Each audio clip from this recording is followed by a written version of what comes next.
Working the night shift at the regional hospital's medical records department seemed like the perfect way to earn extra money while attending community college. The pay was better than minimum wage, the work was mostly quiet data entry and scanning, and the night hours meant no distractions. It was a simple, straightforward job: digitize old paper charts, organize them, and ensure everything was archived properly. I'd started the job in late 2017 at a medium-sized hospital in a suburban town in Ohio. The hospital was a sprawling brick building with a lot of history, built back in the early 1950s. The records department was tucked into the basement, a dimly lit area lined with filing cabinets, dusty shelves, and a few old microfilm machines. The place smelled of paper, stale air, and faint antiseptic from the floors above. My shift was 11 p.m. to 7 a.m., and usually I was the only person there during those hours. Sometimes the janitor would be around until 1 or 2 a.m., but he was quiet and kept to himself. The first few weeks went smoothly. I'd get to work, clock in, and settle into the rhythm of scanning documents and updating the digital system. I was used to working late hours from previous jobs, so the solitude didn't bother me much. One night, around 2 a.m., I was organizing a pile of patient files when the fluorescent light above me flickered sharply, then went out, plunging the basement room into near darkness. I flicked on my phone's flashlight and tried to wave at the circuit breaker box at the end of the hall to reset the light. But before I left my chair, I heard it, a faint whisper. It sounded like someone softly calling a name. Sarah. My name. I froze. The basement was supposed to be empty except for me. Sarah.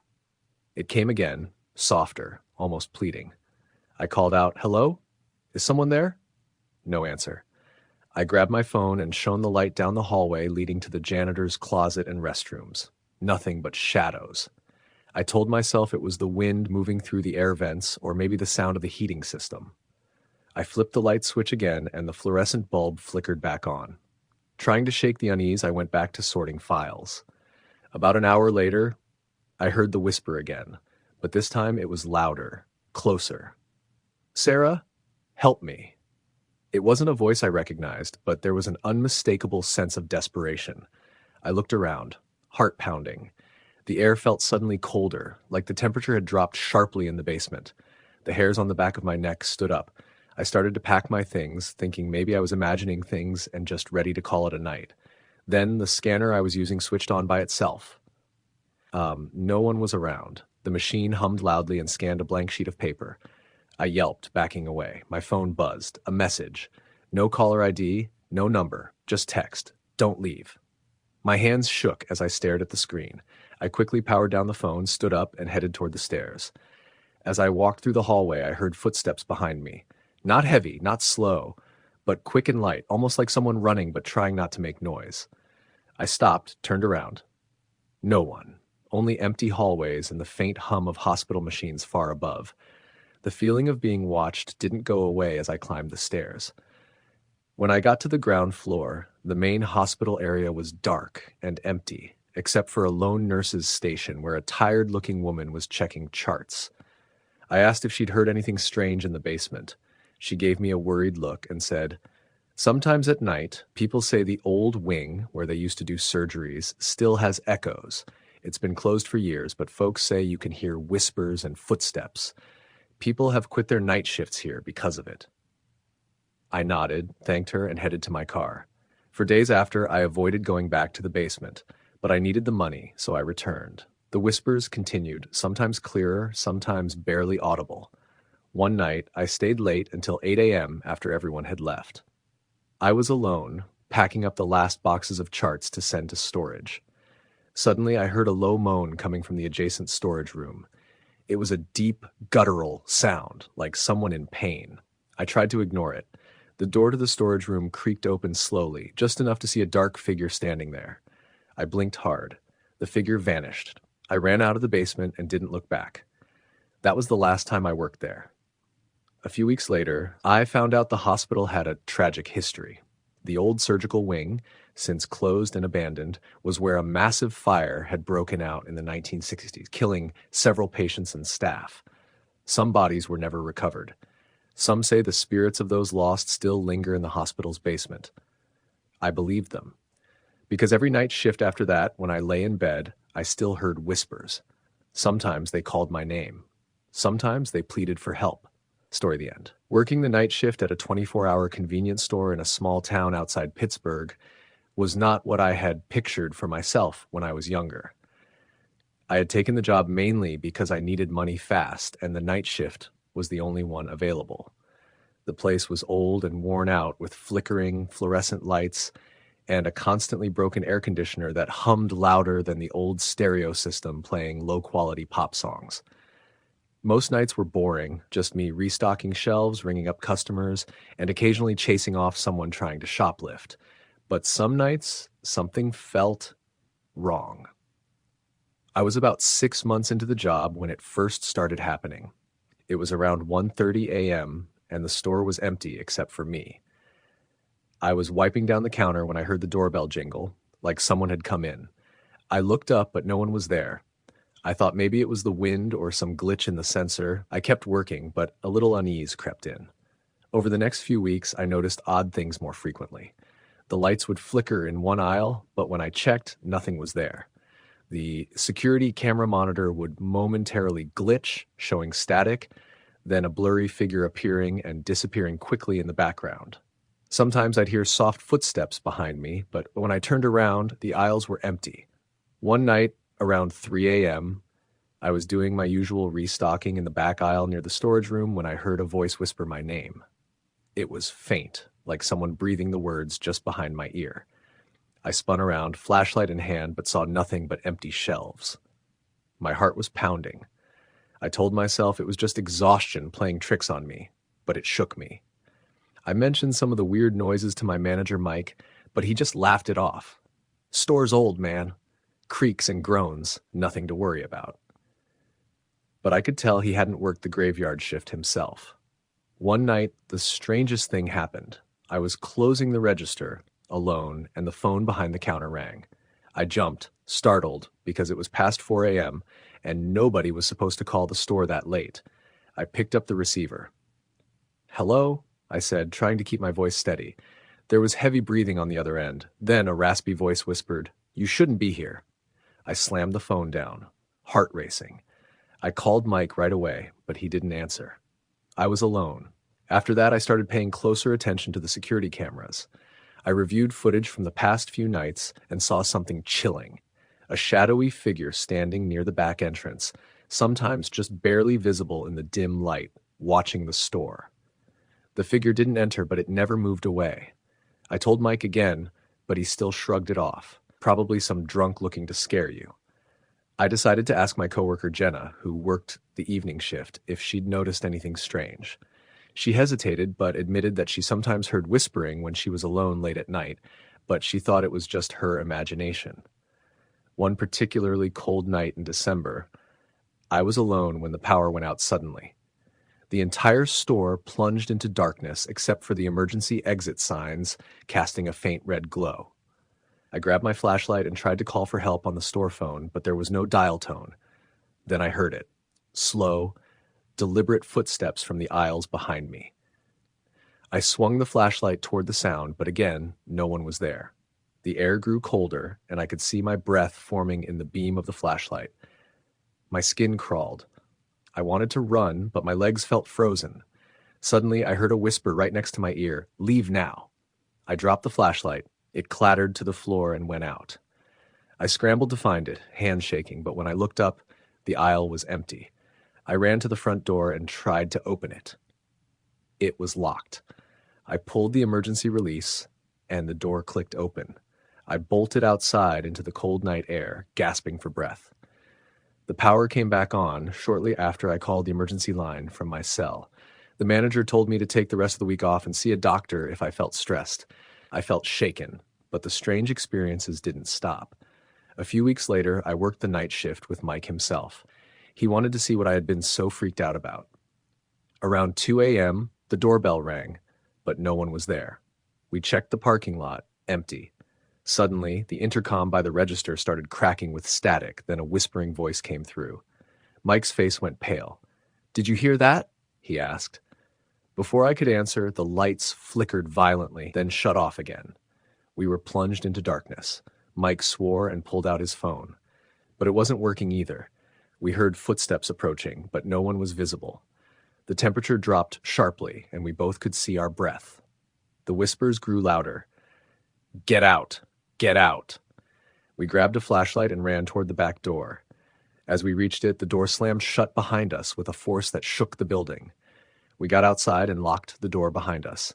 Neither of us spoke for a long time. Mike finally said, "I think this place is haunted." After that, I quit. I couldn't keep working somewhere that felt so wrong, so dangerous. Some nights, when I drove past the store on my way home, I still saw the flickering lights and the shadowy figure in the window, watching. I've never told this story to anyone except a few close friends. I don't know what was in that store or why it targeted me, but I know one thing. Night shifts aren't always just lonely and boring. Sometimes they're terrifying. Story the end. The night shift at the hospital was supposed to be straightforward. Quiet hallways, a few routine check-ins, and the occasional emergency. I'd taken the job in a small town in Ohio because it paid decent and let me keep my day free for school. I was the new security guard, working the overnight hours at Riverside Medical Center, a place that looked older than the town itself, with its creaky floors and flickering fluorescent lights. On my first night, I learned quickly that the hospital wasn't exactly the peaceful place I'd imagined. The night shift felt like a whole different world compared to the busy daytime chaos. There were fewer people, sure, but the shadows seemed longer, and the silence heavier, like the building was holding its breath. The main lobby was dim, and the echoes of my footsteps bounced against the high ceilings. The security office was cluttered with monitors, some displaying grainy footage of hallways, patient rooms, and empty waiting areas. The head nurse, a woman named Janice, gave me a quick rundown before she left. "Just keep an eye on the East Wing," she said. "We've had reports of weird noises, clanking, whispers. They say it's just the pipes settling. Some of the staff swear it's something else." I laughed it off, thinking it was just old building creaks. Around midnight, things started to feel off. I was doing my rounds, checking the fire exits and patient rooms. Most rooms were empty, except for a few patients and the occasional nurse making their rounds.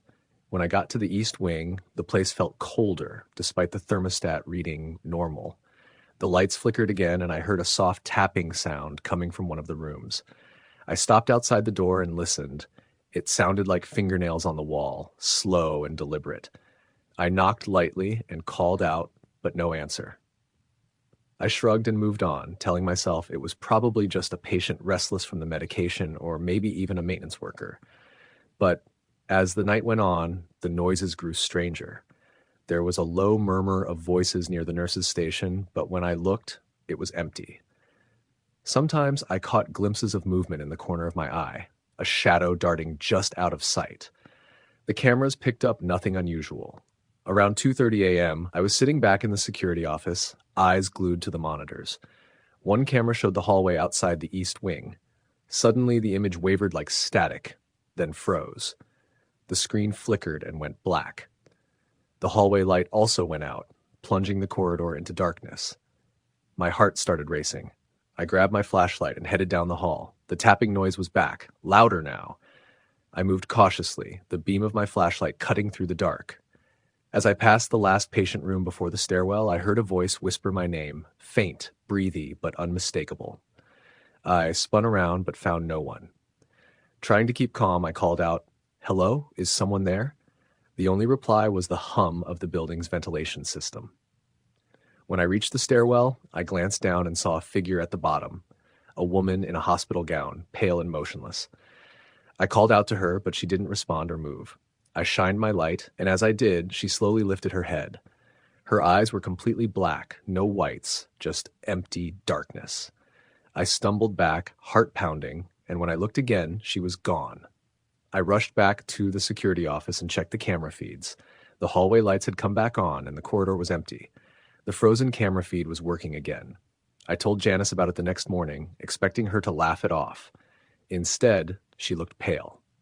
"That hallway used to be part of the old hospital," she said.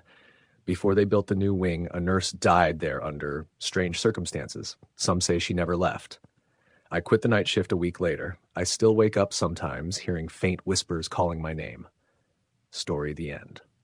The night shift at the hospital was a different world. I learned that pretty quickly in my first week working as a security guard at Mercy General, a sprawling medical center in the outskirts of Cleveland. The hospital itself was massive, multiple wings, underground tunnels, and older sections that had been added to and renovated over the decades. I was hired primarily for the night shift. 11 p.m. to 7 a.m., the hours when the halls were mostly empty, the staff skeleton crew, and patients asleep or quietly restless. I was a 25-year-old college student, working this job to pay the bills and keep me afloat during my final semesters. I figured it'd be a decent gig, mostly quiet, low risk, good for catching up on podcasts or reading. Boy, was I wrong. The first night on duty, I was shown around by my supervisor, a grizzled veteran named Frank, who'd been working nights for over 20 years. He told me the usual: check all the exits, make rounds every hour, report anything suspicious, keep the peace. Nothing about the stories, the rumors, or the unexplainables that supposedly happened during the graveyard shift. I thought I was safe. By my third week, I was settled into the rhythm. Hourly patrols, sitting at the security desk, monitoring dozens of cameras, occasional visits from nurses or doctors needing escort or help, and dealing with the occasional belligerent visitor or wandering patient. The hospital was mostly quiet, but the silence was thick, heavy, and sometimes felt unnatural. One night, about 1:30 a.m., I was making my rounds in the old West Wing, a part of the hospital that housed long-term patients, many of whom were elderly or terminally ill. The walls there were faded, the paint peeling, the fluorescent lights flickering. The air smelled stale, mixed with antiseptic and something else I couldn't place. I checked each room as per protocol, tapping on doors, glancing inside briefly. Nothing unusual. As I passed room 214, a chill ran down my spine. The door was slightly ajar. I paused, thinking it should be closed. Inside, the room was dimly lit by the greenish glow of the heart monitor. I saw a figure sitting in the chair beside the bed. An old woman, hair gray and stringy, wearing a hospital gown. "Hello?" I called softly. No response. I stepped closer, but when I reached the doorway, the chair was empty. The bed held only an empty mattress with the sheets rumpled, as if someone had just gotten up. I blinked. The hairs on the back of my neck prickled. The room felt colder than the hallway outside. I left quickly, closing the door behind me. That same night, on my way back to the security desk, I noticed one of the cameras flickering, its image pixelated and unstable. It was pointed down a long hallway in the East Wing, an area that had been closed off for renovations for weeks. According to the hospital, no one should have been there. I called Frank. "Can you check that for me? The camera's acting up." He sighed over the radio. "Probably a loose connection. I'll send maintenance in the morning." I wasn't convinced. 2 nights later, things escalated. Around 3 a.m., I was in the cafeteria, grabbing a coffee from the vending machine. The place was deserted. As I turned to leave, I saw a figure standing by the kitchen door, a tall man in a white coat. I assumed it was a doctor or nurse. "Hey," I called. "Security here." No response. The figure didn't move or turn. I took a step closer. Then he vanished. I blinked, looked around. The kitchen was empty. The door was closed. I checked the security footage from the cafeteria and adjacent hallways. The footage was corrupted for a 3-minute span starting exactly at 3:04 a.m. When the video resumed, no figure was visible. A week passed. I kept telling myself it was just nerves, stress, and exhaustion. I was working almost 50 hours a week, juggling classes and trying to keep my grades up. Then came the whispers. During one of my rounds in the maternity ward near the nurse's station, I heard it. Faint, soft, like a breath or murmur just beyond the edge of hearing. I stopped, turned toward the sound. "Hello? Is someone there?" Silence. I shook my head and moved on. But the whispers continued, growing more persistent over the following nights. They seemed to come from the walls themselves, from empty rooms, from ventilation shafts. One night, I followed the sound down a corridor leading to the psychiatric wing, which was locked tight after a serious incident years ago. The doors were supposed to be secured, but the lock was slightly open. Inside, the hallway was dark and cold. I could see the outlines of old patient rooms, some with the remnants of peeling wallpaper, others just empty shells. As I walked further, the whispers grew louder, turning into broken words, cries, and sobs. Then, from the shadows at the end of the hall, I saw her. A young woman, in a white dress stained with dirt and something darker. Her hair covered her face. She stood motionless, staring at the far wall. I called out, "Hey, you okay?" She didn't respond. I took a step forward, and she vanished. I ran out of there, heart pounding, back to the security office. I told Frank about it. He didn't look surprised. "That wing's been closed for a long time," he said. "There were some bad things that happened there. Some patients never left, not really." I pressed him for more, but he just shook his head. That night, I barely slept. I kept thinking about the woman and the strange occurrences. Then, the real horror began. One night, about 2:15 a.m., I was making my rounds near the emergency department when I heard a loud crash from the trauma bay. I ran toward the noise and found the door swinging open, lights flickering. Inside, there was a stretcher overturned, monitors blinking erratically. No staff in sight. Suddenly, a guttural scream echoed through the bay. I froze. The scream came again, this time right behind me. I spun around, but the corridor was empty. I radioed Frank, but no answer. The radios suddenly went dead. I tried calling 911 on my cell, no signal. Trapped, I ran back toward the main lobby, but the doors were locked. The security keypad was dead. Panicking, I ran down a side hallway looking for help.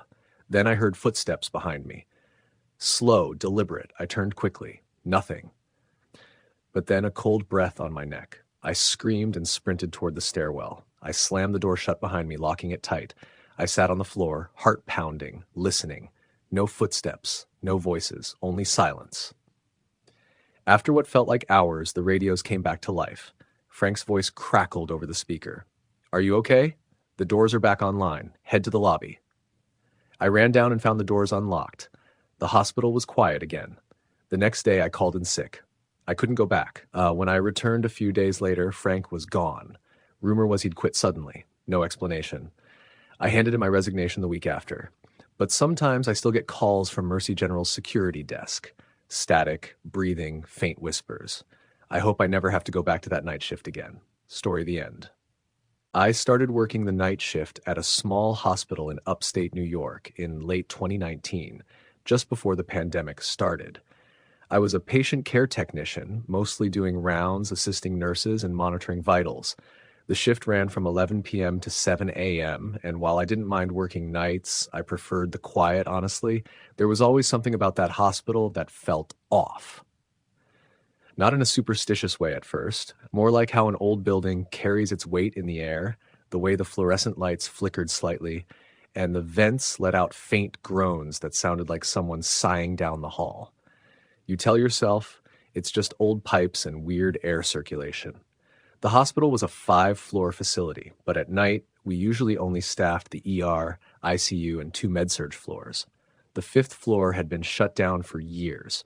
Budget cuts or something. Some of the older staff told stories about it being used for psychiatric patients back in the 70s and 80s, but I didn't think much of it. It was just storage now. Some broken beds, old monitors, cabinets of dusty files.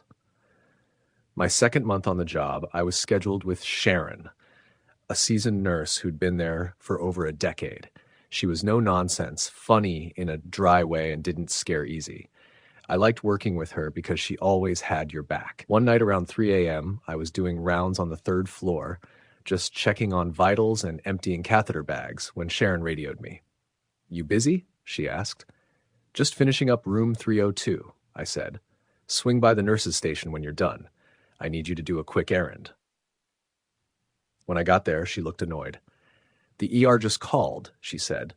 "They sent up 2 blood units for a patient who got transferred earlier, but they accidentally sent them to the 5th floor storage fridge. Don't ask me why they're using that one. It's not supposed to be online, but apparently someone reactivated it last week. Can you go grab them?" I hesitated. "The 5th floor?" she smirked. "Don't worry. I'll time you. Think you can beat 10 minutes? I nodded and took the service elevator up. It was the only elevator with access to the 5th floor after hours. The buttons for it were covered with a plastic panel, but Sharon gave me a key card. When the doors opened, it was like stepping into another decade. The lights were dimmer, humming with that old buzzing sound, and the hallway had a faint smell, stale paper and bleach. The blood fridge was at the end of the west wing, near what used to be the nurse's break room. As I walked down the hallway, the silence was thick. No background chatter, no intercoms, no patient beeping, just my footsteps and the low buzz of bad lighting. I reached the fridge and opened it. 2 labeled blood bags were on the top shelf. As I grabbed them, I thought I heard a door creak behind me. I turned around, but the hallway was empty. I waited a few seconds. Nothing. Then I shut the fridge and started walking back. Halfway down the hall, I noticed something strange. A door to one of the old rooms, 512, was cracked open. I hadn't noticed it open on my way in. I slowed, looking through the glass. The room was dark, but there was a faint blue glow coming from inside. I don't know why I did it, but I stepped closer and pushed the door open a little more. The blue glow was from an old heart monitor. It was on, flat-lined, the screen showing a single horizontal line. Next to it, the bed was made. Sheets tight, but no one was in it. Then the monitor beeped. Once. Just a single, loud beep that echoed in the room. I backed away and walked faster down the hall. I didn't run. I didn't want to freak myself out. But something inside me said I needed to leave fast. When I got back, Sharon was leaning on the counter, sipping her coffee. "Did you beat 10? She asked. I handed her the blood bath. Her eyebrows furrowed. What do you mean? What do you mean? There was a monitor on in there. It beeped. She paused. There shouldn't be anything working up there. No monitors, no power. It's all shut down. You sure? Yeah, it was on. Room was empty, but the bed was made. She didn't say anything for a moment. I'll have maintenance check it in the morning. Probably a surge or something. But the next night, when I passed by the maintenance office, I casually asked about it. They hadn't received any report. Over the next few weeks, little things started happening. One night around 2 a.m., I was walking down the hallway of the second floor when I saw someone standing by the water fountain at the end. A man in scrubs facing the wall. I assumed it was Dr. Lister, one of the ER docs who sometimes came up to grab a snack or chat with night staff. But when I got closer, the man turned and walked into the stairwell. I followed, calling out, "Hey, Doc!" When I pushed the door open, no one was there. The stairwell echoed with my own steps, but there was no movement, no footsteps on the stairs, no door shutting below. A few days later, Sharon pulled me aside. "You've been seeing weird things, haven't you?" she asked. I didn't say anything at first. "You're not the only one," she said. "Most people won't talk about it because they think it'll make them look crazy. But there's something about this hospital. Something not right. I've been here 13 years. I've seen enough to know." She told me about an old patient, Mr. Dorsey, who died on the 5th floor years ago. He had Alzheimer's and would wander at night, confused. One night he slipped out of his room and managed to wedge himself into the maintenance closet. No one found him until the next morning. He suffocated. They said he tried to scratch the door from the inside. People still hear scratching from that closet sometimes, Sharon said, and it's locked now. Always locked. That same night, I had to bring down a biohazard container to the basement. The path was through a long tunnel beneath the hospital that connected to the incinerator room. It wasn't used often, but policy required secure disposal of expired tissue samples. The basement was always cold, and the tunnel lights were motion activated. I wheeled the container down and made it halfway through when the lights suddenly shut off. Pitch black. I waved my hand, expecting the motion sensors to kick back on. Nothing.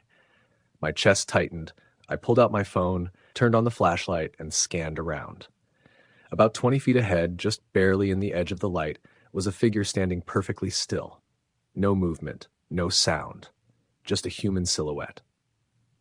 I dropped the cart and ran back. I didn't even check to see if the figure followed me. I only stopped once I was back at the main hallway near the elevator. I told Sharon. She believed me. But we didn't file a report. 1 week later, around 4:30 a.m., Code Blue was called on a patient in 308. I rushed in with the crash cart and helped with compressions while the nurses prepped the defibrillator. We revived him. The man, Mr. Harrow, was dazed but breathing. The weird part, once stable, he kept asking where the man in the corner went. There was someone in the room, he insisted, watching. He kept telling me it wasn't my time. We brushed it off as a hallucination. ICU psychosis is a thing. But then a nurse named Kyle swore he saw the same figure in 308's doorway during the code. He thought it was a visitor until it vanished when he turned. It all escalated in January. One of the techs, Mia, stopped showing up. She'd only been working a few months, same shift as me. HR called her house, no answer. Then her mom showed up 2 days later to say Mia was in a psychiatric facility. Apparently, she'd been found in her apartment, muttering about a man standing over her bed every night, whispering about the hospital. She claimed she was being followed by something she brought home from the 5th floor. Sharon took a few weeks off after that. Stress, rest leave. That left me paired with rotating float nurses. None of them lasted more than 2 nights on the same shift.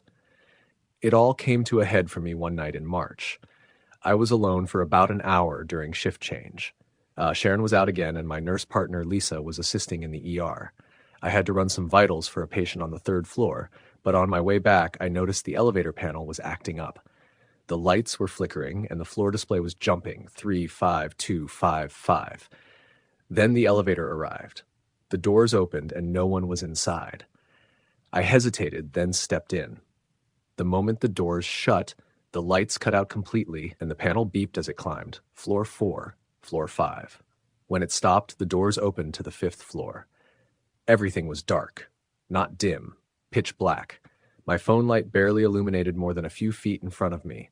Still, I stepped out. I don't know why. Something pulled me. Halfway down the hallway, I felt it. Cold air, like winter had pushed into the walls. Then I heard the scratching. Slow, persistent, like fingernails on wood. It was coming from the maintenance closet. I walked closer, heart thudding so loud I could hear it in my ears. The scratching stopped. Then a whisper. "Help me." I turned and ran, bolting for the elevator, slamming the button over and over. The doors took forever. Behind me, I swear I heard footsteps. The doors opened and I leapt in, jamming the close button. As they shut, I looked out into the hallway. There was someone standing just beyond the light, barely visible, watching me. I called out sick the next night, and the night after that. Sharon quit a month later. She never gave a reason. I put in my transfer request not long after. I work days now at a clinic across town, clean, bright, no old hallways or silent elevators. I never told HR the full truth. They wouldn't believe me. But sometimes, when I'm driving past the hospital at night, I look up at the 5th floor, and more than once I've seen a light on in room 512. There shouldn't be. Story the end. I took the night shift at the remote paper mill in Millersfield, Pennsylvania, because I didn't have many choices. I'd been laid off from my construction job 3 months earlier and burned through my unemployment. I needed something fast, and this posting was desperate for someone. The ad was vague. Just said, night operator, $18 an hour, full benefits after 90 days. Didn't even say what I'd be doing. I showed up for the interview the next day. The place was massive. The mill looked like it had been built in the 60s and not updated since. Long pipes stretched like arms across the high ceilings, and the smell of old wood pulp and engine grease hung in the air. A man named Griggs met me at the front. Mid-50s, looked like he hadn't slept in a week, reeked of stale coffee and chewing tobacco. "You sure you want to do nights?" he asked me on the way through the main floor. "I'll take anything." "You're not the first to say that," he muttered, almost like he didn't mean for me to hear. He walked me through the protocols. There were only 3 guys on the floor at night. Me, the other operator named Vernon, and a janitor named Dale, who barely spoke English. My job was to monitor the control panel for line 3, make sure the pulp didn't jam, and keep the rollers clean. Easy work. But he gave me a long list of emergency procedures like shutting down conveyors, radioing the main office in the city, or doing manual overrides I'd likely never touch. I started that night. Vernon was waiting for me in the break room. He looked to be in his 40s, heavy-set, with sunken eyes that didn't match his overly cheerful tone. "New guy, huh? You'll get used to the hum. That sound gets in your blood after a while," he said, pouring coffee that looked like it had been sitting on the burner since the Reagan administration. I nodded politely, though I didn't know what he meant. We walked the floor before I took my station. The mill came alive around 10 p.m., the pulping machines grinding and shredding logs into a paste that moved along conveyor belts to be dried and flattened. It was loud, sure, but not unbearable with the earmuffs on. Vernon stopped by a section near the back and put his hand on my shoulder. "You see that corner over there?" He pointed to an old loading dock, half covered in tarps and unused for years by the look of it. Yeah? Don't go over there. Ever. I don't care what you think you hear or see. Just don't. I laughed, thinking he was messing with me, but he wasn't smiling. In fact, he looked deadly serious. Why? He paused. I've seen things. Sounds that ain't machines. People that aren't on the clock. Just stay on your path. Do your checks. Radio if anything malfunctions. Stay clear of that dock. I didn't ask again. The first 2 nights were uneventful. Boring, even. I logged my hourly checks, wiped down the rollers, and kept an eye on Line 3's gauges. Vernon didn't talk much unless it was to point out a repair or where to find a missing fuse. Dale mopped in the far corners of the floor and disappeared until the end of the shift. But on the 3rd night, something changed. It was around 2:30 a.m. I was walking past the old supply cabinets on my way to grab a new set of gloves when I heard it, metal clanging, like chains being dragged. I turned, expecting to see Dale, but no one was there. The sound seemed to come from behind the covered loading dock Vernon told me to avoid. I froze. It went silent. I told myself it was just some leftover equipment shifting with the vibrations of the machines. Still, my stomach turned with a kind of primal unease I hadn't felt since I was a kid alone in the woods. The rest of the shift passed with no other incidents, and I didn't mention it to Vernon. I figured if I started hearing things on day 3, I'd just end up psyching myself out of a decent job. But the next night, it happened again. This time louder. I was doing my log near the Line 3 control panel when the lights above flickered. Not unusual in old buildings. I clicked on my flashlight. The overhead steadied. I turned off the light and kept walking. Then I heard footsteps behind me, heavy boots pacing slowly. I spun around. No one. Just the grinding of machinery and that low mechanical hum Vernon had mentioned. I called out, Dale? No response. The pacing continued. I turned off my radio and strained to listen. The steps stopped. I slowly walked toward the back area again, even though every part of me told me not to. The air near the covered dock felt cooler, damper. There was a musty, almost sour smell that didn't match the usual industrial odor of the place. I swept the beam of my flashlight across the tarps. Nothing. Then a sharp metallic bang from behind the plastic curtain made me jump. I backed away fast and almost tripped over a mop bucket. When I got back to my station, my hands were shaking. I didn't finish my logs. I just sat at the panel and stared at the Line 3 gauges until the shift ended. The next day, I asked Vernon straight up, "What's behind that dock?" He glanced around like someone might be listening, even though it was just the 2 of us. That area used to be storage. Then something happened in '94. Some kid, apprentice or contractor, I don't remember, got stuck in a jammed conveyor. OSHA came, shut everything down for a while. Rumor was the guy didn't die from the machine. Something else was in there with him, something that made him crawl in on purpose. He looked me dead in the eyes. He was screaming, said something was following him. He ran into the jammed chute. By the time someone got to the emergency shutoff, it was too late. I didn't know what to say. I know how it sounds, Vernon continued. But guys started quitting after that, night shift especially. I stuck it out, needed the health insurance for my wife.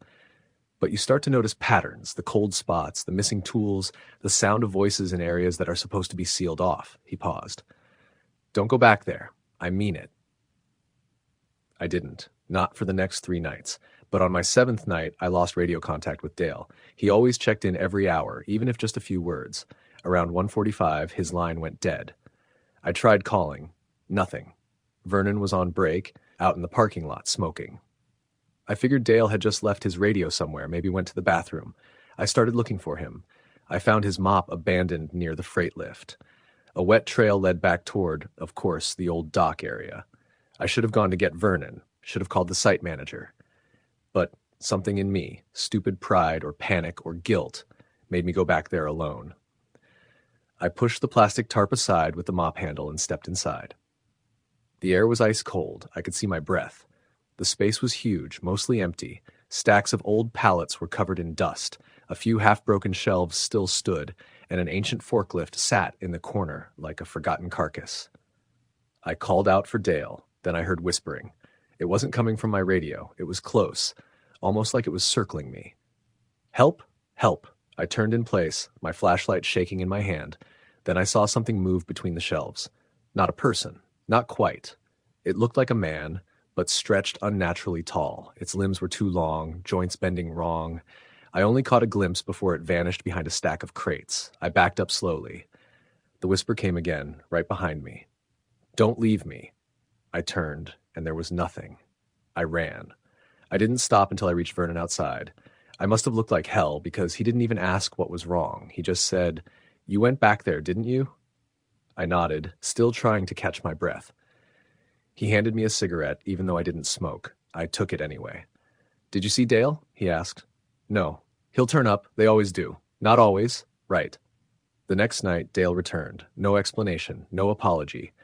He looked dazed, pale, like he hadn't slept in days. He went back to mopping without saying a word. I asked if he was okay. He just looked through me. Something changed in the building after that. The machine started acting up, line 3 in particular. It jammed constantly. The rollers would freeze for no reason. Tools went missing. Flashlights died even with new batteries. Then came the smell, sulfur, and something else like rotting meat. One night I came in to find Vernon already inside, sitting in the break room in the dark. "They're getting stronger," he said. "Who?" He didn't answer.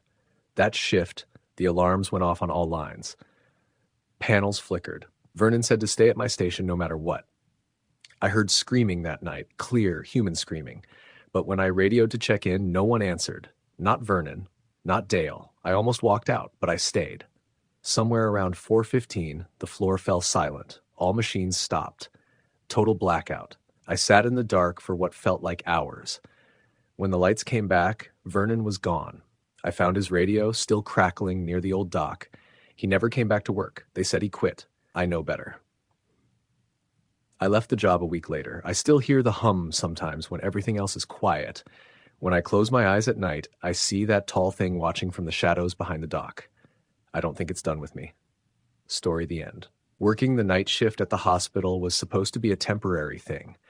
I needed the money, and the job had decent pay for the hours, but I was always told night shifts had their own brand of weirdness.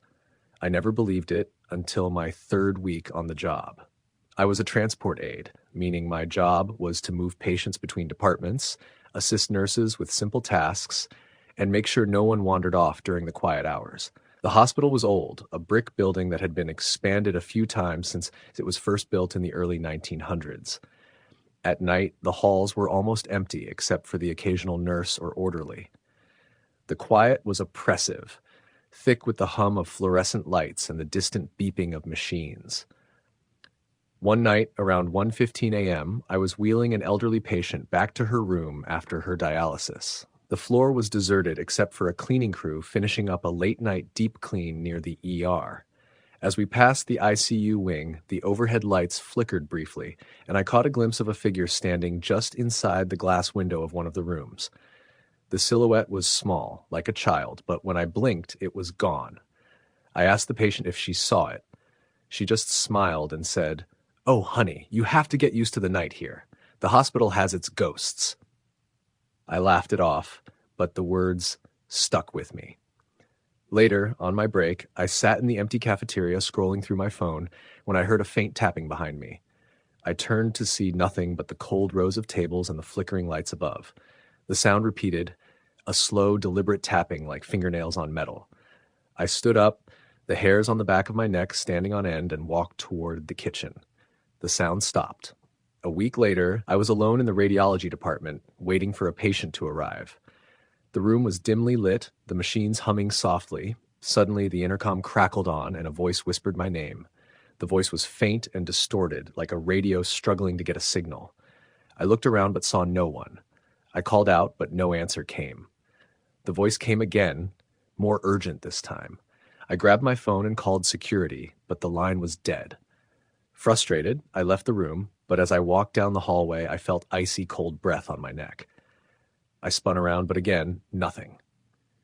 These experiences kept happening, growing more intense. Doors would slam shut on their own. Elevators would stop between floors, leaving me trapped in the darkness. Shadows flickered at the edge of my vision. Once, while transporting a patient, I saw a nurse who wasn't on the schedule, a woman in an old-fashioned uniform, pale and silent. When I blinked, she vanished. One night, I decided to stay late after my shift to see if I could catch what was happening. Around 3 a.m., I was walking through the maternity ward, a usually lively place by day but completely silent at night. The lights were dimmed, and I noticed a rocking chair moving gently in one of the rooms. There was no one inside. I stopped and stared. Then, from the doorway, I saw a figure, a woman in a white dress holding a baby. Her face was obscured by shadows, but I felt an overwhelming sadness radiate from her. She looked at me and without a word disappeared. I left the hospital the next day and never looked back. I'm told the hospital was built over an old burial ground and that spirits of children lost long ago still wander its halls. Whether you believe it or not, night shifts at that hospital were never the same after that. Story the end. It was a Tuesday night in early November when I started my new job at the Midtown Storage and Logistics Facility, a 24-hour warehouse complex located on the edge of a dying industrial park in central Indiana. The interview had been brief. The manager, a heavy-set guy named Joe, with dark circles under his eyes, seemed more relieved I showed up than interested in my resume. I guess finding people willing to work the night shift in a cold, mostly empty warehouse wasn't easy. My shift was from 10 p.m. to 6 a.m., 5 nights a week. It was repetitive work, checking in pallets, scanning barcodes, logging shipments on the computer. Nothing too hard. There were usually only 2 of us on the floor at night, me and an older guy named Carl. Joe worked days. Carl barely talked. He'd been working there for over 10 years, mostly nights. He moved slow, but methodical, like someone whose body had memorized every motion. He always kept his little transistor radio nearby, tuned to static-heavy country stations or late-night AM talk shows. The warehouse itself was enormous. Half of it was just cold concrete and racks stacked with crates and boxes, organized by product type and destination. The lighting was poor in certain areas. Some overhead fluorescents flickered or had gone out completely. I was told maintenance would get around to them eventually, but it had been months. The first couple of nights were uneventful. I shadowed Carl as he showed me the system for inventory. We mostly kept to our separate sections of the floor after that. He didn't seem to like company and preferred to do his work with his back to the wall and his radio by his side. Sometimes I'd catch him looking down aisles like he'd heard something, then slowly shake his head like he was correcting himself. It was during my 3rd week that things started to get strange. One night around 2 a.m., I was scanning boxes near the rear loading dock. The air back there was colder than the rest of the building. The heater had been out for months in that section. As I walked past one of the shelving aisles, I thought I saw someone standing at the far end, just a shadow. I assumed it was Carl. I called out, "Hey, you need help back there?" No answer. I walked down the aisle, but no one was there. Just pallets of shrink-wrapped electronics stacked 10 feet high. When I asked Carl about it later, he looked at me a little too long and just said, "Probably just the light messing with your eyes." A few nights later, I was doing inventory in the front section where we stored kitchen appliances. Around 3:30 a.m., the lights in my section suddenly cut out. Just my section. Everything else remained lit. I waited for a minute, thinking maybe it was a breaker issue, but then I heard something behind me. Quick, heavy footsteps on the concrete, like someone running straight at me. I turned, heart racing, but saw nothing. The footsteps stopped instantly. The lights flicked back on a few seconds later. I didn't tell Carl about that one, but things kept happening. Random cold spots where there shouldn't have been any drafts. The sound of cardboard boxes shifting or falling when none had. I even found my scan gun moved from where I left it multiple times, once sitting on top of a 10-foot stack of crates, far out of my reach. Then came the night I saw her. It was a little after 1 a.m. I was logging shipment arrivals at the computer station near the northeast corner, where the wall met the outer fencing of the facility. There was a long security mirror that wrapped around the corridor behind me. As I typed, I glanced up at the mirror, and for a split second I saw a figure standing behind me. It was a woman. Pale, hair hanging long and stringy in front of her face, wearing what looked like a torn-up hospital gown. I spun around. No one. I didn't sleep that day. That night, I told Carl about her. His face changed. He didn't brush it off like before. He looked almost sad. You saw her, he said quietly. Yeah, she's been here a long time. He didn't elaborate. He just walked off to his station, his radio already buzzing faintly with the sound of a crackling preacher. I didn't want to believe it. Ghosts, spirits, whatever you call them, I'd never been that kind of person. But every night, something new chipped away at my logic. One night I found a single bloody handprint smeared across one of the crates. No one else was there, and it wasn't mine. Another time, I heard a woman crying from the far end of the warehouse, near the old freight elevator we no longer used. When I walked down to check, the crying stopped instantly. The elevator doors stood slightly open, but the car was stuck halfway between floors, filled with rust and spiderwebs. I confronted Carl again. "Who is she?" I asked. "Do you know?" Carl nodded slowly. "Her name was Deborah. She used to work here, long time ago, before me even. She did the night shift, like us." He didn't say much more, but I could tell he was holding back. That night, I looked her up. Midtown Storage had one news article from about 1983. A 27-year-old woman named Deborah Mays was found dead inside the warehouse, crushed beneath a collapsed pallet rack. The official report called it a tragic accident. But according to a follow-up forum post I found buried deep online, there had been rumors of foul play. She had filed complaints against a supervisor, sexual harassment. A week later, she was dead. I kept digging. Turns out 2 other night shift workers had also died in the 90s. One fell from the top shelf of the racking system. Another was found hanged in the employee bathroom. Each incident ruled accidental or suicide. None investigated very deeply. I began to think maybe Deborah hadn't just died here. Maybe she had stayed. Whatever she was now, she didn't want to be forgotten. The encounters became more intense. One night, I was using the forklift to move a crate when the controls suddenly locked up. The lift tilted forward even though I wasn't touching the controls, and the crate nearly crushed me. I dove out of the way just in time. The controls worked fine afterward, no mechanical issues found. Carl found me shaken and covered in dust. He didn't even ask what happened, just nodded and said, "She's angry again." Another night, I walked into the break room to find the microwave door wide open and every single locker pried open, doors swinging like someone had just searched through them. The security camera above the break room, it had gone dark for exactly 3 minutes before that. I tried to quit. I called Joe and told him I was done, that I couldn't work nights anymore. He didn't even ask why, just said, "You lasted longer than most."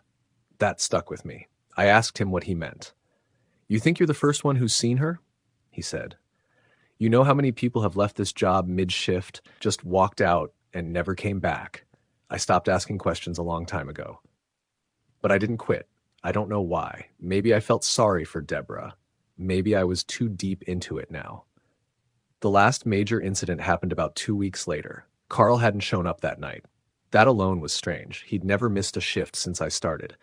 Around midnight, I was moving through the back stock area when all the lights cut out at once.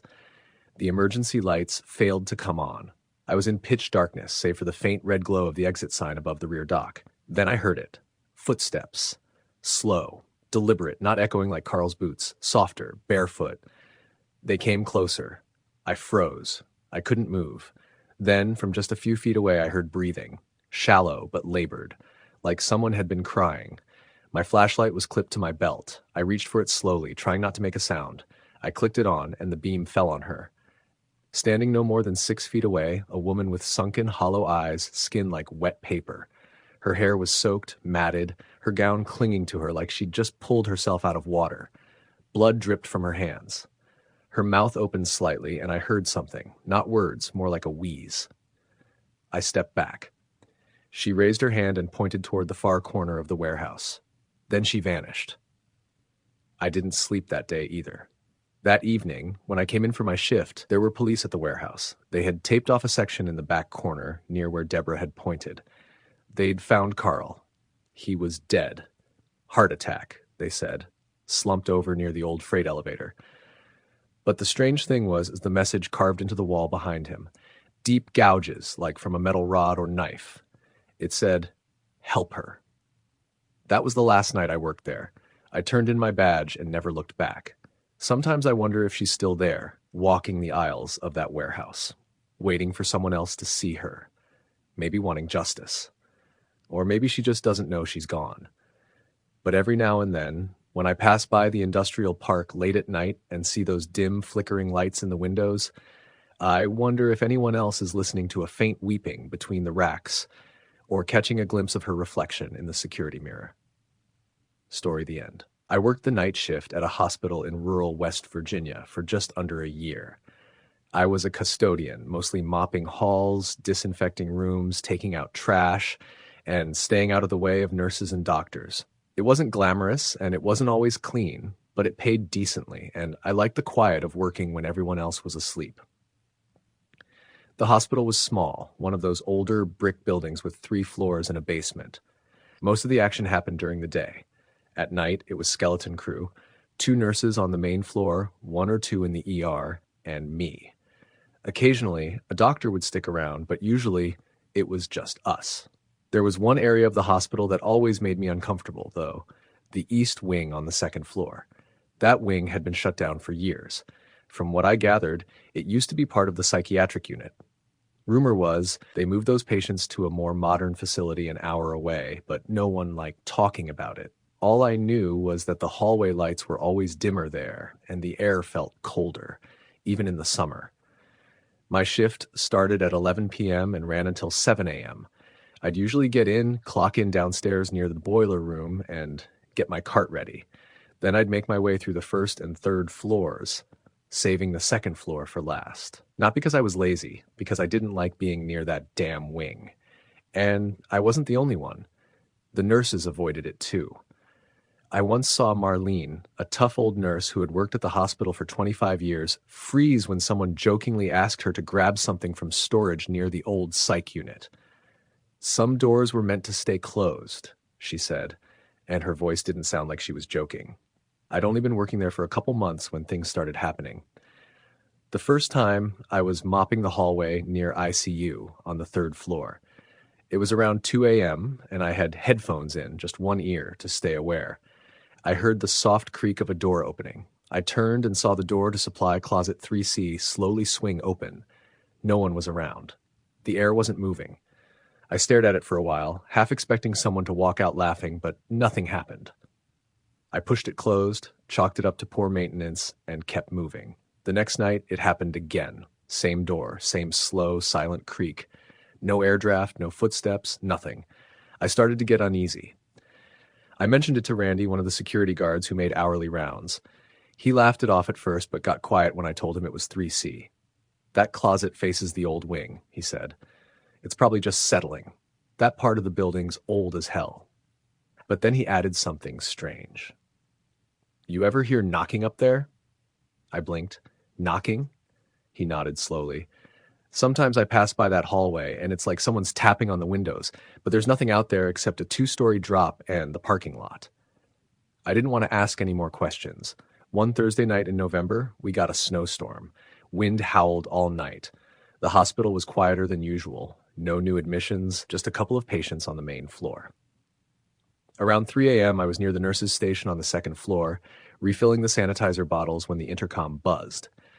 It was an old system. Nurses could buzz from room to station or from room to room. The light for room 237 flicked on. That was strange. Room 237 was in the East Wing. I stared at the panel. The light flicked off, then on again, then off. I walked over to the nurses' station and called down to the front desk. "Hey, you guys paging from room 237? A nurse named Carla answered. "We don't have a room 237 in use. That's East Wing." "I know. The panel's lighting up." There was silence. Then she said, "Don't go down there. Let it be." Her voice shook. I didn't argue. About a week later, I was on the 3rd floor again, finishing my rounds, when the power flickered. The lights didn't go out entirely, just dimmed enough to make the hallway look like something out of a horror movie. The hum of the fluorescent bulbs dropped in pitch. My walkie buzzed. It was Randy. "Power's acting up again? Genback should kick in if it drops." "Got it," I said, trying to keep my voice steady. Then he said, "I've got eyes on movement in the East Wing." I froze. "Movement?" "Infrared sensor tripped. Could be a raccoon or something. I'm heading up to check. You want to come?" I should have said no. Every instinct told me to say no, but I hated being the scared guy, so I said yes. We met at the elevator and took it up to the second floor. He had his flashlight and radio. I had my mop handle, stupid, I know, but it made me feel less useless. The east wing looked darker than I remembered. The overhead lights were still out from the flicker. The only light was the emergency glow from the exit signs. We moved slowly down the corridor. Doors to empty rooms lined each side. Some had numbers missing. Some had old signs still hanging.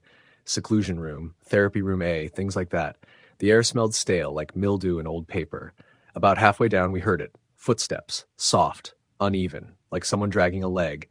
They were coming from room 237. Randy froze. I stopped breathing. He whispered, "Stay behind me." He stepped forward, flashlight beam jittering. We reached the door to 237. It was slightly ajar. Good how to size. He pushed it open with his foot. Empty. The room was stripped bare, no bed, no curtains, just faded paint and a cracked tile floor. He stepped inside. I hesitated. Something about that room felt wrong. The shadows seemed too deep. The air had a static feel, like right before lightning hits. Then we both heard it. From the far corner of the room came a low, choking gasp. Randy turned the flashlight, but the beam flickered. Batteries failing. I stepped back. The gasp came again, louder, followed by what sounded like a whisper. "Get out." Randy's flashlight died. We bolted.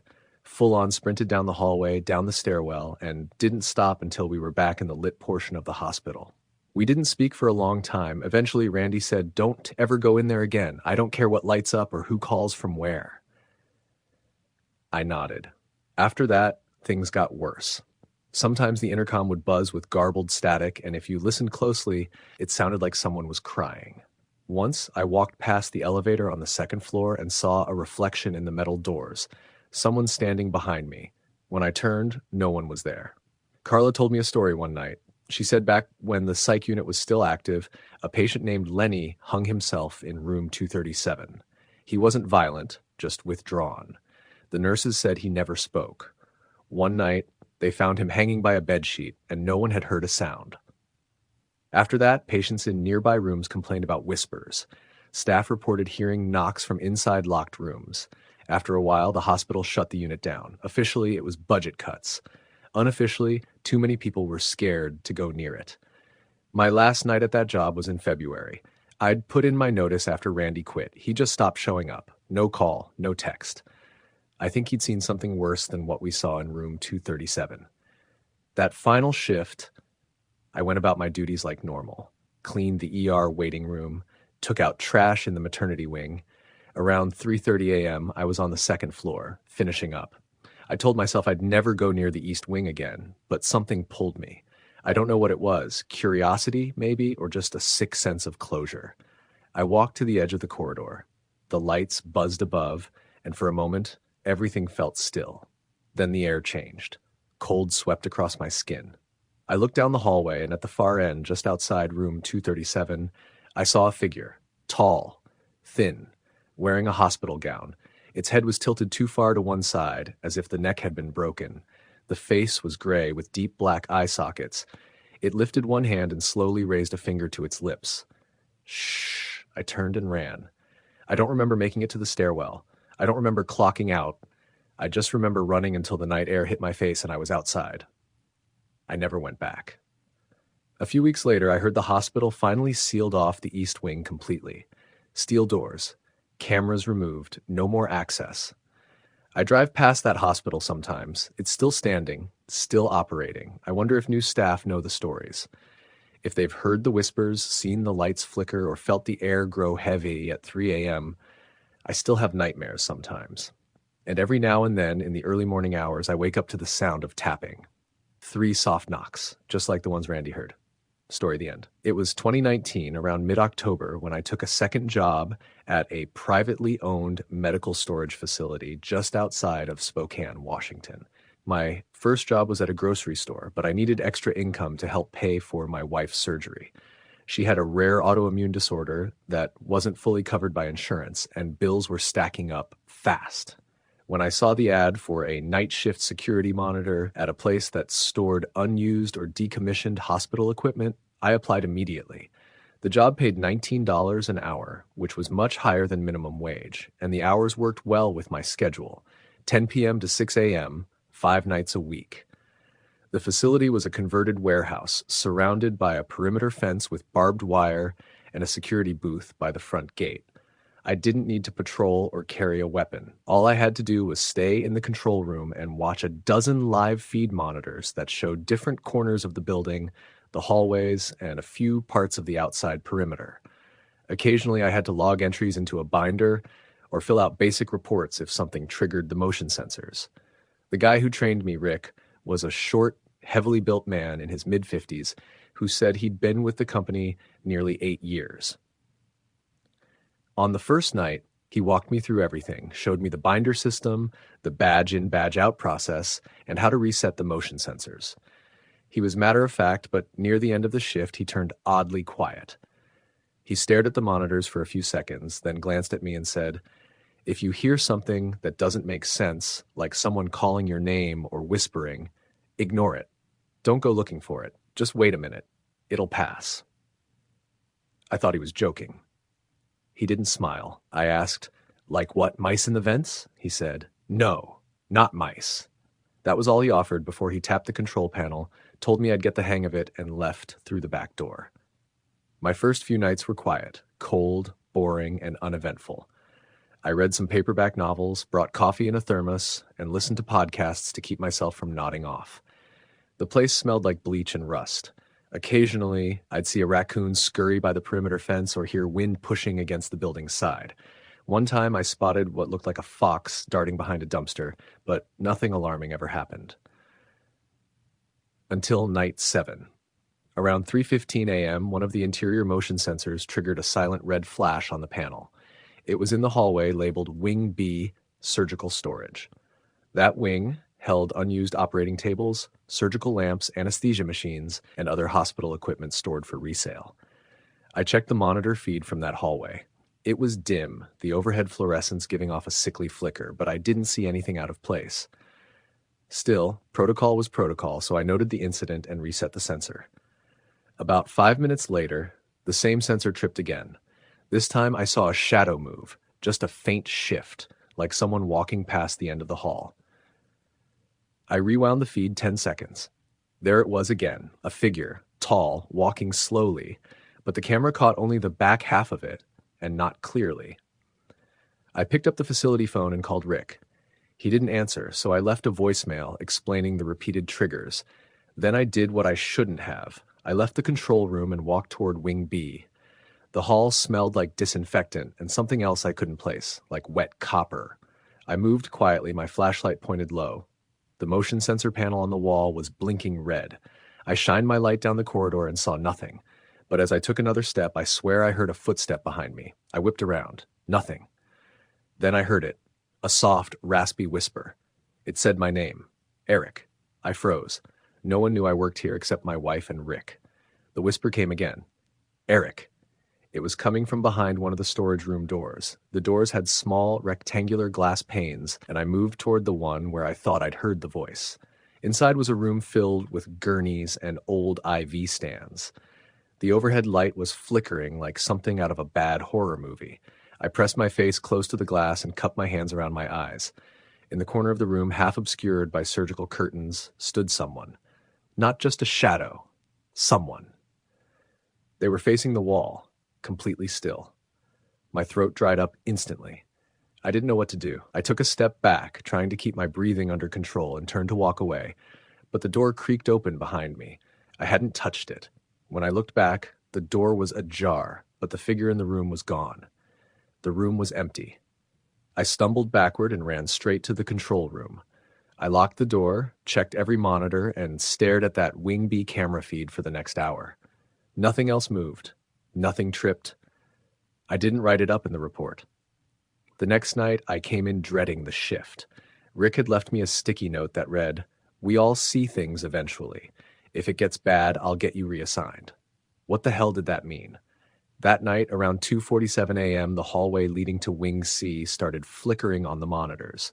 The motion sensor light turned on, and something or someone walked across the camera's range. It wasn't human. I know that sounds impossible, but what I saw had elongated limbs, almost grayish skin, and no clothes. It walked upright, but it moved strangely, like it didn't quite understand how joints worked.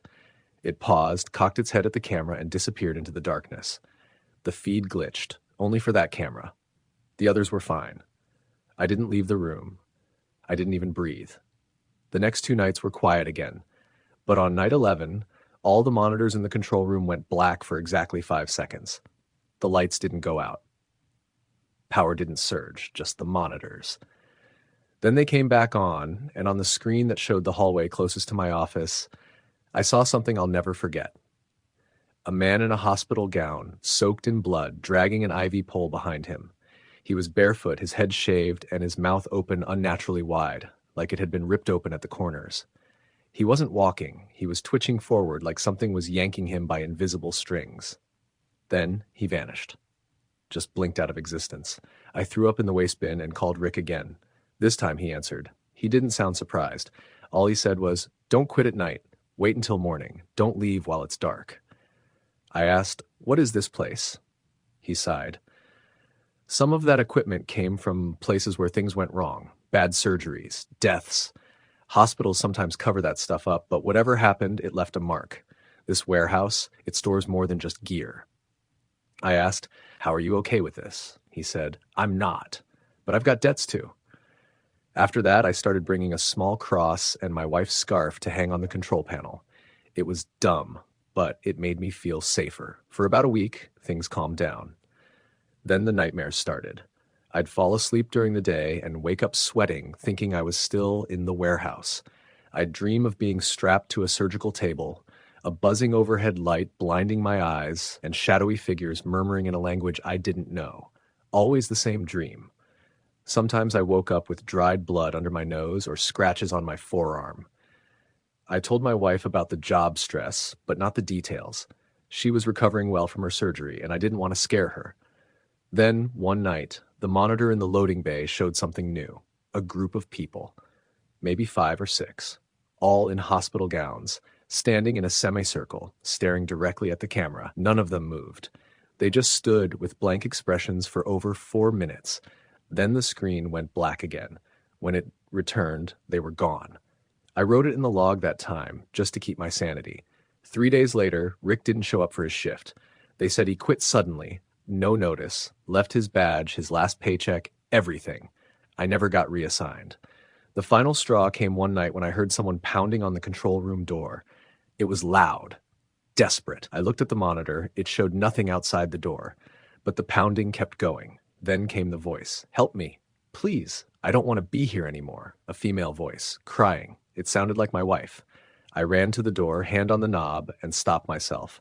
I pulled out my phone and called home. My wife answered, groggy. "Hey, everything okay?" I didn't answer right away. I just stood there, my hand shaking as the pounding slowly stopped. I gave my 2 weeks' notice the next morning. I didn't work a single extra night. They asked why, and I just said family emergency.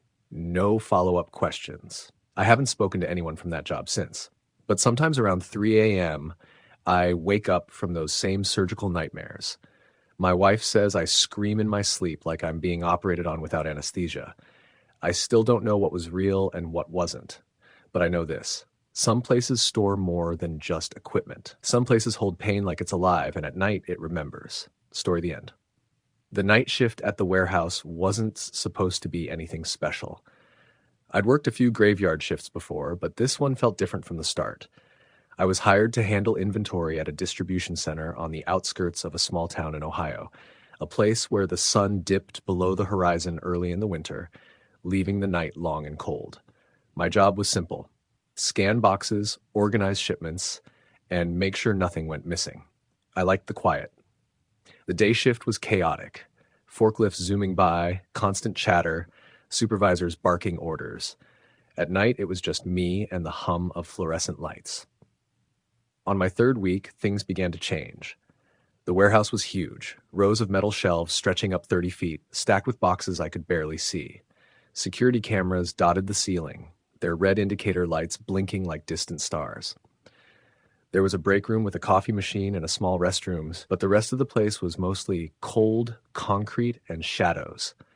I remember that night clearly because it was freezing, early December, and the wind howled through the cracks in the loading docks. I just finished scanning a batch of boxes labeled fragile when the power flickered. The lights dimmed for a second, then surged back to full brightness. That kind of flicker always made my skin crawl. I chalked it up to the old wiring, but I found myself glancing nervously at the rows of shelves, half expecting something to move in the shadows. I had my headphones in, listening to a true crime podcast to keep my mind occupied, when the walkie-talkie on the counter crackled. It was my supervisor, Dave, though his voice sounded tired.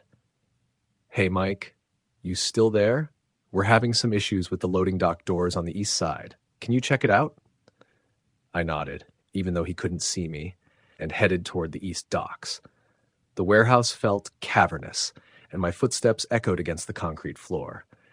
When I got there, the sliding metal doors were partially open, just wide enough for the cold wind to creep inside.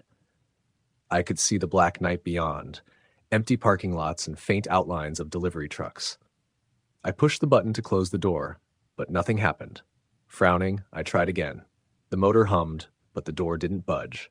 The cold air bit into my skin, and I could swear I heard faint tapping sounds coming from outside, like fingers drumming on metal. I spun around, but no one was there. "Must be the wind," I muttered. Still, I radioed Dave. "The east door's stuck open. Might need maintenance." "Copy that," he replied. "I'll send someone in the morning." As I turned to head back, I caught movement out of the corner of my eye. A shadow slipped between the trucks parked outside. My heart kicked up. Maybe it was a stray cat or a raccoon. But then I saw it again. A figure, tall and thin, standing just beyond the glow of the security lights. I blinked. It was gone. Shaking off the unease, I went back to the main floor. The warehouse was silent, except for the faint buzz of the lights. I double-checked the security monitors, watching the grainy, black and white images of every aisle. Nothing unusual. Then the walkie crackled again, but this time it was static. Broken words I couldn't understand. I tapped the button to respond, but my voice came out muffled and weak. I pulled the walkie closer, fingers trembling. "Mike? Mike, come in," the voice sputtered, barely audible. I frowned and replied, "This is Mike. Who's this?" No response. Just static. I checked my phone. No signal. Typical for the warehouse, but still annoying. I cursed under my breath and turned off the walkie. Back at the counter, I tried to warm my hands with the hot coffee I'd made. The mug steamed in the chilly air, but the warmth didn't reach my bones. Suddenly, I heard a loud bang from the far end of the warehouse. It sounded like a heavy box had fallen over. I froze, straining my ears. "Hello," I called out, trying to sound braver than I felt. No answer. I grabbed a flashlight from the supply closet, its beam cutting through the dark. I started walking toward the sound, each step echoing. The warehouse suddenly felt enormous and empty, every shadow seeming to watch me. I reached aisle 17 and found a large crate toppled over, spilling its contents, packs of machinery parts scattered across the floor. Nothing else. No signs of forced entry or disturbance. I radioed Dave again. "A box fell in aisle 17. No idea why." "Probably just loose," he replied. "Keep an eye out." I turned to leave, but noticed something on the floor. A set of muddy footprints leading away from the crate. They were fresh. My pulse quickened. No one was supposed to be here besides me. I followed the prints cautiously, flashlight beam trembling. They led toward the loading docks on the west side, the opposite end of the warehouse. The footprints stopped abruptly near the door. I approached the door, feeling a chill that wasn't from the cold. I pushed the button to open it and looked outside. Nothing but empty parking lot under the moonlight. Then I heard it. Footsteps, slow and deliberate, coming from behind me inside the warehouse. I spun around, flashlight swinging wildly, but no one was there. I called out, voice cracking, "Who's there?" Silence. I ran back to the counter and locked the door behind me. My hands shook as I tried calling my manager on the company phone, but still no signal. I considered calling 911, but felt embarrassed. Maybe I was just tired and imagining things. As I turned to grab my things to leave, the power went out. The whole warehouse plunged into darkness. My flashlight flickered once, twice, then died. I was alone, trapped in a dark, silent building. I fumbled for my phone, the only source of light now, but the battery was almost dead. Then, from the pitch black, I heard a whisper, "Mike." I froze. "Mike." It was so faint I almost thought it was in my head. I swung my phone's light toward the sound, but the beam only illuminated the empty aisles. My breath came out in short gasps. I forced myself to move toward the exit, every instinct screaming at me to run. As I neared the door, the whispering grew louder, more urgent. Mike, don't leave. I slammed my hands on the door panel, banging frantically. The door wouldn't open. I tried again, harder this time. Then, the whispering stopped. In its place, a low growl echoed from deep within the warehouse. I scrambled back from the door, heart pounding. Suddenly, the emergency lights flickered on, casting a red glow over everything. In that eerie light, I saw them, shadows moving between the shelves. Not people, not exactly, but dark shapes that slithered and twisted, too tall and too thin to be human. I blinked, and they were gone. I ran to the break room, locking myself in. My phone barely had 5% battery, and I was too scared to call for help. I sat on the floor, hugging my knees, trying to make sense of what I'd just seen. The rest of the night passed in a blur. The power came back on around 5 a.m., and I stayed locked in the break room until my replacement showed up. When Dave arrived, I told him everything. He looked at me like I was crazy and said the cameras showed no intruders. Maybe it was a hallucination, he suggested. But I know what I saw. I never went back to that job. Story the end. It was the kind of job Jason Miller never thought he'd take, the night shift at a distribution warehouse on the edge of Dayton, Ohio. The pay was decent enough, and the hours meant he could be home with his daughter during the day, but working through the dark, lonely hours had a toll on him. The warehouse was massive, a cavernous space filled with towering shelves, clanking machines, and the hum of fluorescent lights that never seemed to turn off. Jason had been there 6 months, and he thought he'd grown used to the eerie quiet that came with being one of the few awake when most of the city slept.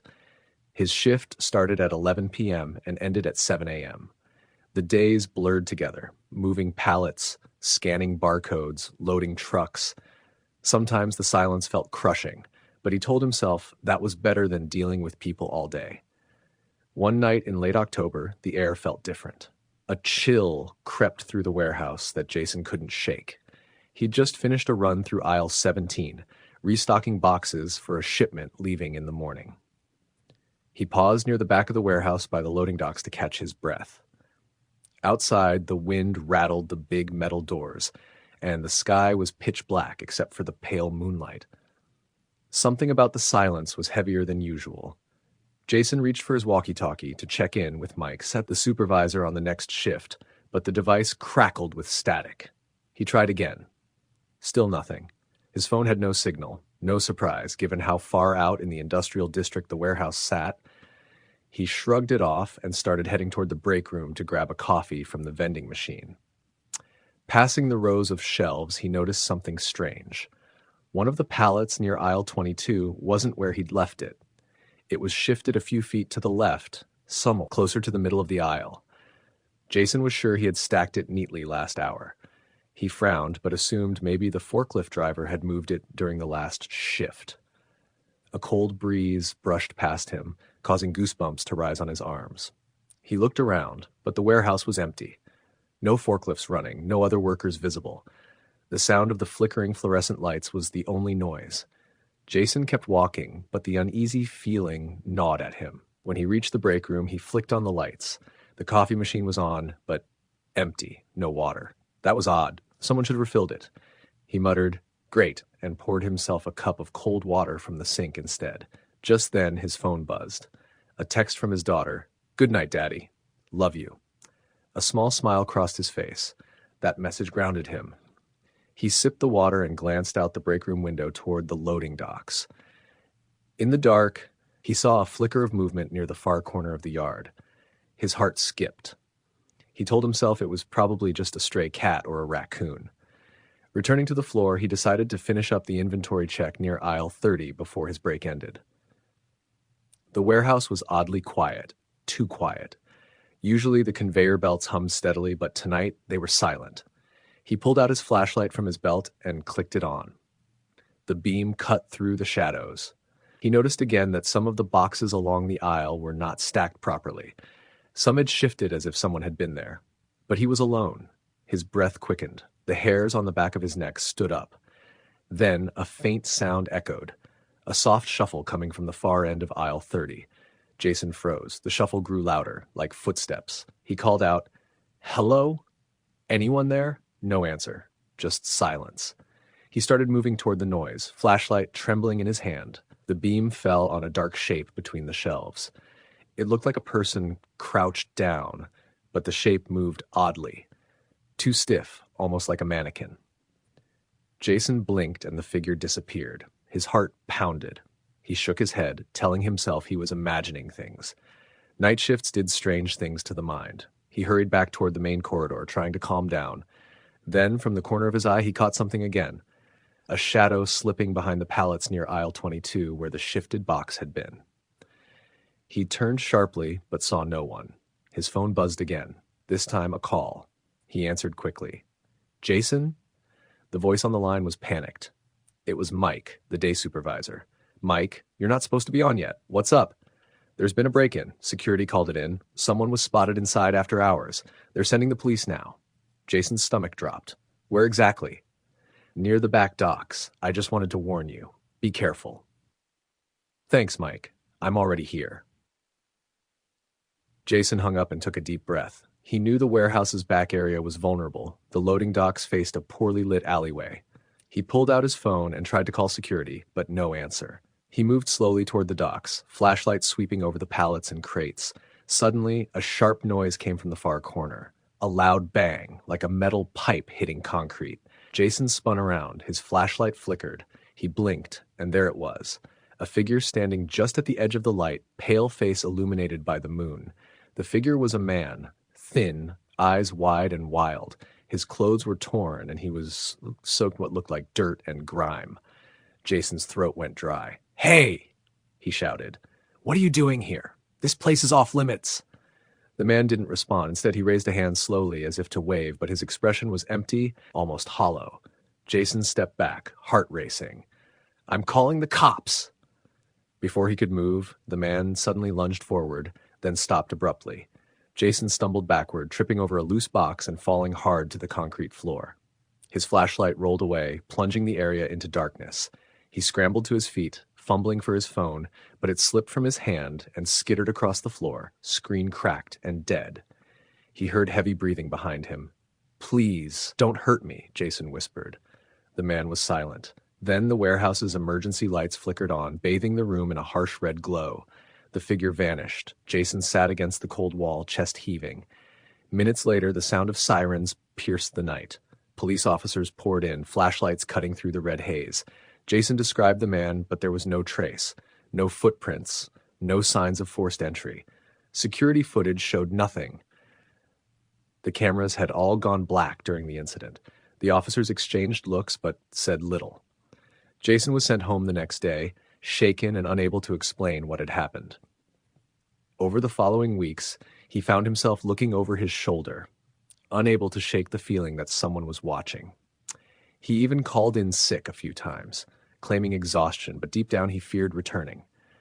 One night, weeks later, Jason woke to his phone buzzing. It was a text from an unknown number. "Are you alone?" He didn't reply. The messages kept coming, strange and cryptic. "I'm still here. Watching. No one believes you."